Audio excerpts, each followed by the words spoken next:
جات الحزينة تفرح ما لقتلهاش مطرح، الحمد لله قدر الله ما شاء فعل. يعني جت على قد صينية صغنونة بس مش مشكلة. كنا بنظبط الفرن وماما ايه يعني كانت بتظبط النار بتاعة الفرن وكده، وكانت الصينية دي في الفرن فخدت اللون الجميل ده، مش قادرة اقول لكم قد ايه حلو. بس الحمد لله. تعالوا بس نسمي بسم الله الاول ونقول الدعاء: اللهم صل وسلم وبارك على سيدنا محمد صلى الله عليه وسلم.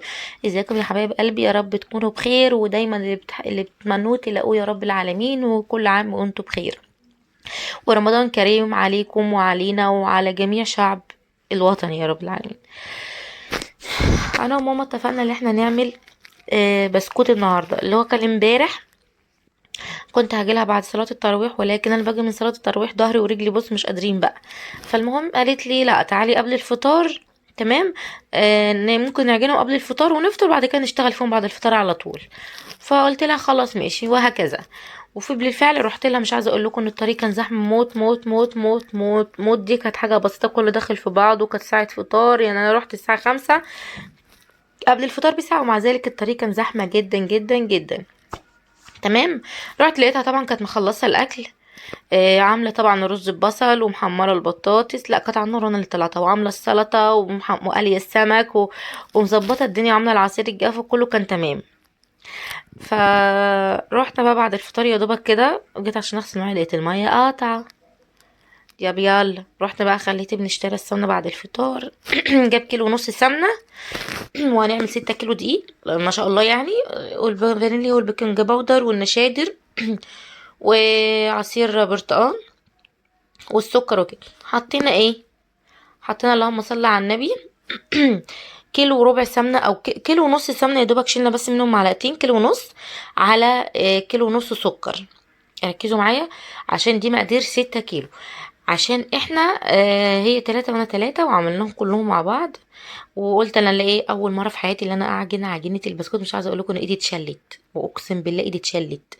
تمام. مش قادره اتكلم. تقول تعبت هات اعمل كده. قلت لها لا لا، على مين؟ ده انا بطله، ده انا جامده، ده انا هيرو، ده انا مش عارف. ومع ذلك كنت مستمريه في التقليب. تقول لي قلبي والعجينه تقيله. عجينه ايه ده؟ يا دوبك ده سكر وسمنه بس، وعماله اعمل تقيله. المهم حطيت 11 بيضه. البيض كبير ما شاء الله بدرجه حراره الغرفه. على كيلو ونص سمنة على كيلو ونص سكر. وهنرجع نحط نص كيس السكر على عصير البرتقال. واحنا بنعمله عصير تانج بديل البرتقال الفانتا الحاجة الساقعة، او بديل البرتقال اللي هو الطبيعي.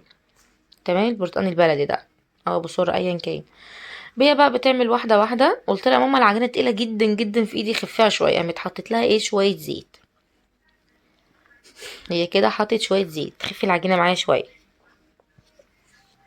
بس طعم وريحة وشكل فوق الخيال ما شاء الله اللهم بارك. كانت قلبة الدنيا. الريحة طالعة شمال ويمين وفوق وتحت وكله الريحة كانت فظيعة من ريحة النشادر والفانيليا والكلام ده كله. دول أول 3 كيلو. ركنت على جنب عشان هي تحط دقيق. قالت لي افضلي دوبي دوبي كده وقلبي لحد ما السكر يدوب في قلب السمنه. قلت لها ما احنا في الشتاء والسمنه جامده. قامت قالت لي ايه اعملي بس كده. قلت لها ما ده بضربها في الخلاط. قامت قالت لي لا. قلت لها طب ما ينفعش نسيحها ونحط فيها السكر؟ قالت لي برضو لا. هي متعوده تعمل كل حاجه بايديها. يعني هتحط 4 اكياس فانيليا بس بتغطيها بالدقيق عشان ايه هي بتقولي بتطير اهي. وحطت كيسين بيكنج باودر.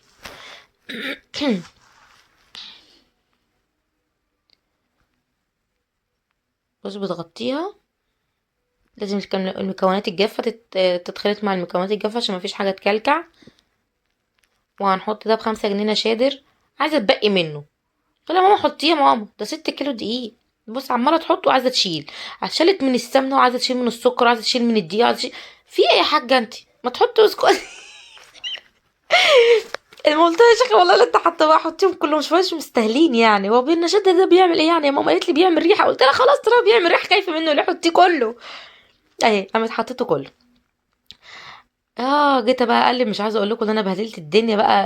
الدقيق طار ففضل ده ايه ماسكاني بقى. تزعق بقى ومش عارف ايه وكده. لان انا عشان نطورت بس حبه دقيق. تمام. هترجع تحط تقريبا 6 كيلو تانيين 3 كيلو قصدي سوري معلش. حطينا 3 وهنرجع نحط كمان 3.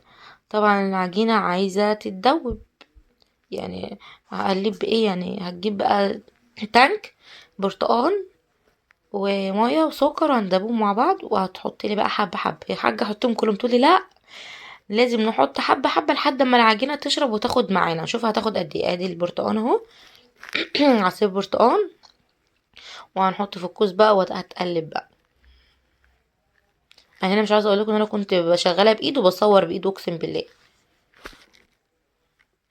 بس مش عاوزه اقول لكم برضه هي الخير والبركه، برضه انا قاعده شغاله هي بتقول لي اعملي كذا وسوي كذا، هي الخير والبركه. كفايه بس اللمسه الساحره بتاعتها. تحط ميه بنتي وترجع تحط ميه تاني. بصي يعني بتحط اهو حبه بحبه، وتقولي بقى اشتغلي بقى بايدك الاتنين بقى، اشتغلي. كانوا شويه بسكوت زي العسل كده. انا كنت جايبت اخري، مش عايزه اقول لكم انا جبت اخري ازاي، والله العظيم. خلاص انا كده بقى ركنت على جنب، قلت امسك لها حله العجين وهي تعجن بقى كده براحتها. قالت تقول لي لتي وما تلتيش ومش عارف ايه وكده، فانا بصراحه مش قادره خلاص. كده بقى قلنا نبتدي شغلي بقى. ماما كانت شغاله الفرن كده بتسخنه تمام. وانا قلت بقى ايه، اشتغل انا بقى على ما اختي تيجي وتجيب الصواني كمان الباقي المعجن عشان الحاجه تكفي، ونخلص بسرعه. والله ما كنا هنخلص اصلا في ليلتنا دي، انا ظهري وجعني من كتر القعده والله. انا هي تلف المكنه وتكبس، وانا عليا ان انا اشيل وارص في الصينيه. دي كان اول طرحه تقريبا، اول صينيه تتعمل. ما شاء الله اللهم بارك، تحفه. ولونها وشكلها وريحتها وطعمها مش عايزه اقول لكم كانت جميله جدا.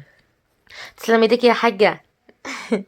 وانا رصيته كده في الصينيه، تقولي ما ترصهوش كده انا عايزاه يتهوى. يا ماما حلو اهو الصينيه كده كده ساعه، تقولي لا ما ترصهوش كده في الصينيه انا عايزاكي تهويه. هي اللي بيه على ظهره. دي كانت تاني صينيه انا قلت اكسر عليها وكده، ولكن ما لحقتش غير لما اختي جت بقى اسعفتنا وكده وانجزنا. ادي الصينيه طبعا دي المحروقه المحروقه اهي. بس ايه، طبعا هي بتشيل وتحط بقى تشوف اللي احمر من اللي ما احمرش. ودي كانت اول تاني صينيه، كانت تاني صينيه. بس على مين اتاكلت طبعا، واحنا طبعا كنا كده في الاواخر. خدت حته عجينه وقلت اعملها ايه بالكاكاو. اعملها كاكاو مش بسكوت بالشوكولاته بس، ولكن هعملها بدي فور. تمام. فانا كده عملت العجينه دي، وقلت بقى اللي انا اعملها كده اهو. انا كده هنا كنت لابسه عبايه ماما وشغاله. انا هنا ببططها اهو. بص ايديا بقت عامله ايه من الكاكاو. خلصنا كده، ما كانش فيه غير هي صينيه واحده بس هتتعمل وخلاص. كده انا جايبه العب. نسيت اجيب والله العظيم الحاجات بتاع القمع بتاع اللهم صل على النبي، بتاع الكريم جانتيه. نسيت خالص اجيبه. هي دي اللي كانت معايا وافتكرتها وخدتها وانا ماشيه. دي كانت النجوم. هعملها بالشكل ده اهو. بدل ما جيت احط فيها العجينه واخليها تنزل، هي فيها رسمه وفيها لافي ومش عارف ايه والكلام ده، بس لقيتها هتبقى سمكها تخين قوي. فانا بططتها كده، قلت تطلع رقيقه. وكويس ان انا عملتها كده لان هي اصلا نفشت في الفرن.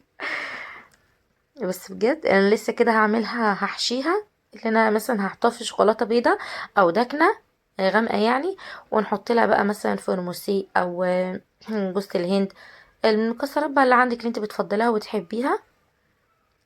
هن... هنعملها يعني عامله زي الصابليه يعتبر. او شفتوا انتوا مثلا الكوكيز، هي عجينه الكوكيز هي، بس ايه في الفرق ان هو حاطين لها شوكولاته من فوق.